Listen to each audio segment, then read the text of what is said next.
guys, welcome back to Easy Closet. నేను Anika from Hyderabad Miyapur. So every weekend మనం offer sale కింద పెడుతూ ఉన్నాము. అవి మనం మిస్ అవుతున్నాం అని అనిపిస్తే కనుక ఇప్పుడే ఛానల్ ని సబ్స్క్రైబ్ చేసుకుని ఇన్స్టాగ్రామ్ లింక్ ఇస్తాను, అది కూడా ఫాలో అవ్వండి. సో ఈ రోజు కలెక్షన్ ఏంటి అంటే ప్రీవియస్లీ మనం 599, 699, 799 సేల్ చేసినవి ఈ రోజు జస్ట్ 399 కి సేల్ పెట్టాను.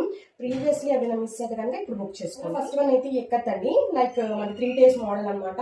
చాలా బాగున్నాయి. జస్ట్ 399 కే పెట్టేశాను కాబట్టి మీరు ఇమీడియట్ గా బుక్ చేసుకోండి. చూసాం కదా, ఇది మెరూన్ షేడ్. జస్ట్ 399 ప్రింట్ లాగా వస్తుందండి. ప్యూర్ కాటన్, ఎంత బాగుంటుందో. వీటికి బుట్ట హ్యాండ్స్ కూడా ఇచ్చాము. అండ్ ఇక్కడ హ్యాంగింగ్స్ కూడా మనకి లూజ్ ఏమన్నా అయితే టై చేసుకోవడానికి. రీడింగ్ జిప్స్ అటాచ్ చేయాలనుకుంటే దానికి 150 ఎక్స్ట్రా చార్జ్ చేస్తాను. ఈ ఫ్రాక్స్ అయితే మనం 800 సేల్ చేసాము, ఇప్పుడు 399 కే పెట్టాను. దీనికి లైనింగ్ కూడా వస్తుందండి, ఫుల్ లైనింగ్ వస్తుంది. ప్యూర్ కాటన్ ఫుల్ లైనింగ్ వస్తుందండి. ఆరెంజ్ అండ్ గ్రీన్ 2 కలర్స్ కూడా మనకి 700 సేల్ చేసాము. చాలా బాగుంటుంది, మంచి గేరాతో వస్తుంది. ఫ్రాక్ అయితే బుట్టా హ్యాండ్స్ వస్తున్నాయి. ఒక కలర్ ఉంది. ఈసారి అన్ని మంచి కలెక్షన్ చాలా రీజనబుల్ ప్రైస్ లో పెట్టేశాను. మీకు కనుక నచ్చితే ఇమీడియట్ గా బుక్ చేసుకోండి. 399 షిప్పింగ్ చేసే షిప్పింగ్. సింగిల్ కైనా 100, 2 కైనా 100. సో 2 తీసుకోవడానికి ట్రై చేయండి. సో నా ఛానల్లోని కలెక్షన్ వస్తే please do like and subscribe. Thank you, bye.